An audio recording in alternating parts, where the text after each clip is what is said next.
So for today's video ay tungkol sa mga inahing baboy. So ayan, naglilinis na po si Buyog sa mga inahin namin. Mayroon kaming gagawing dalawang bagong inahin. Ayan, tanghali na po kasi kaya dapat mapaliguan sila kasi mainit yung maalinsangan yung panahon, dapat malamigan sila. At isi-share na rin namin kung paano ba mamili at alin ba yung magandang gawing inahin. So, marahil po ay yung iba sa inyo ay hindi alam kasi kagaya po namin noon, tanong din kami ng tanong kung ano nga ba yung magandang gawing inahin. Sa pagpili ng baboy na gagawing inahin. Itong inahin na to, ano siya,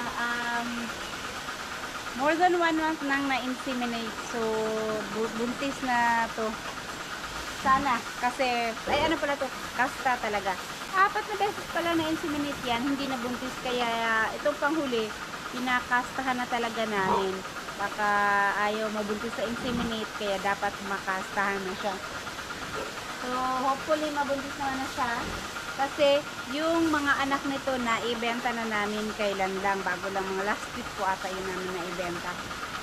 Pero hindi pa rin siya nabuntis. Dapat kung nabuntis siya kaagad, meron na siyang mga biik na yun. Pero di bali at mukhang buntis naman na dahil hindi na siya naglandi ulit mula nung na ano siya, na kastahan ng talagang kasta yung ginamit, hindi yung inseminate lang. So ayan po yung mga, ayan siya. Eto mga siguro 5 beses na nanganak to. Hindi ko na mabilang pero maraming beses na po siya nanganak. Yung isa po doon ay ano din, anak niya din na gagawin naming inahin. So, paano nga ba ang pagpili ng gagawing inahin? Dapat alam natin kung ano yung magandang gawing inahin para pagka naging nanay na sila, hindi sila mahirap mag-alaga ng kanilang mga anak. Ayan guys, ito yung huling anak nitong inahin namin na buntis ngayon. So ayan, ang tagal niyang nabuntis. Naibenta na namin to kailan lang. So ayan, malalaki naman sila. Yung lahi nila is Pitrin. At ito, dito kami nanguha ng isang gawin ding inahin. Iniwan namin yung isang kapatid nila. Yung pinaka mabigat na timbang nito is 117. Tapos yung pinaka maliit, 98. So ito po, ano siya, yung dede niya is 16. Dapat po pagka kumuha kayo ng gawing inahin ay 16 yung kanyang dede. Ayan. At saka buhay lahat. Para pagka in case mga anak yung baboy natin ng madaming biik, hindi mahihirapang dumede. Kasi meron mga 12 lang at saka 14. Kung 14 okay na rin. Pero kung meron kayong mahanap na 16 ang dede, mas maigi na 16 ang dede. At saka yung mabuhay silang lahat. So yan yung ano lang kasi nakahiya lang at busog kasi siya dahil bagong kain lang sila. So dapat paliguan sila umaga, tanghali at saka hapon. Pero pagka sobrang init ng panahon, maraming beses paliliguan. So eto naman yung bago naming gagawing inahin. Kasi yung isang ginawa naming inahin, sobrang laki. Hindi siya nabuntis.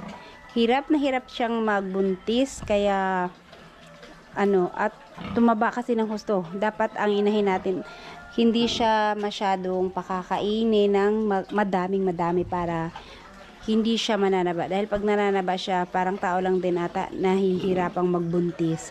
Eto din, 16 din ang kanyang dede kaya iniwan namin, hindi namin binenta para gawing inahin.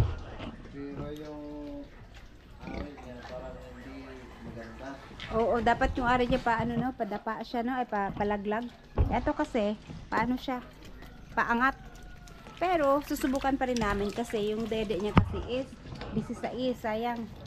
Susubukan na lang namin ding gawing inahin siya. So, ito is 6 months na siya. So, 6 months na dapat pagka mga 8 months bago mo siya pakastahan. So, eto, at least ilang months na lang yung antay namin kasi 6 months na siya. Ayan, yung dede niya. Sakto, talaga siya nandiyan.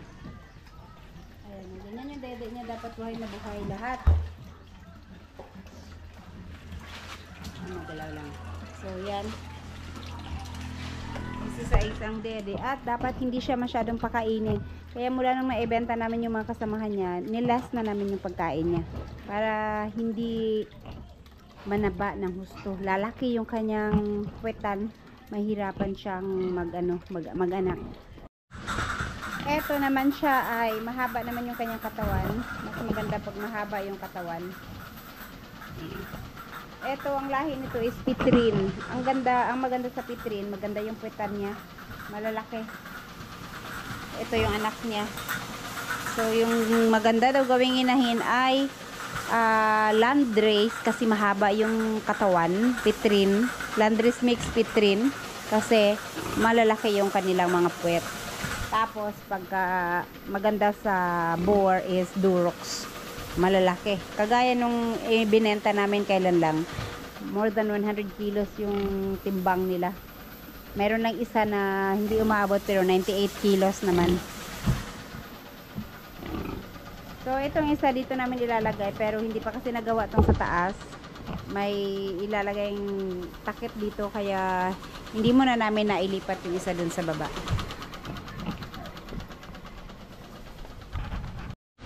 Eto, ayan, malaki naman na yung tiyan niya, medyo lumaki.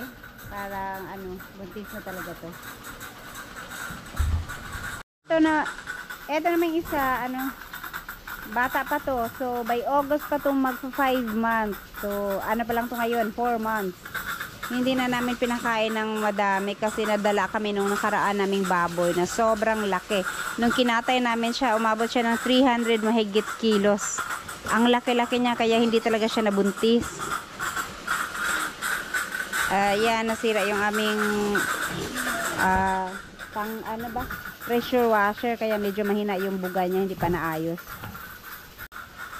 So, ayun guys, base lang sa experience namin ng pag-aalaga ng inahing baboy, hindi talaga magandang pasabain sila ng sobra kasi nahirapang magbuntis kaya dapat yung pagkain niya is konti lang.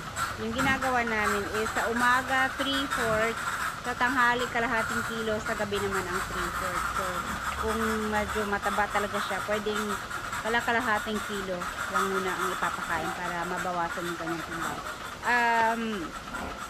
Kasi lalo na pagka nag-inseminate na or pakastahan mo na siya, dapat parang isang lang pagbigyan mo ng pagkain ng ilang days para daw yung similya ay hindi matunaw dahil mainit yung kanilang yung kanyang feeds, mainit sa katawan kaya mamamatay yung similya kaya dapat pakonti-konti lang yung kain pagka bagong kasta o inseminate ng ating mga inahin.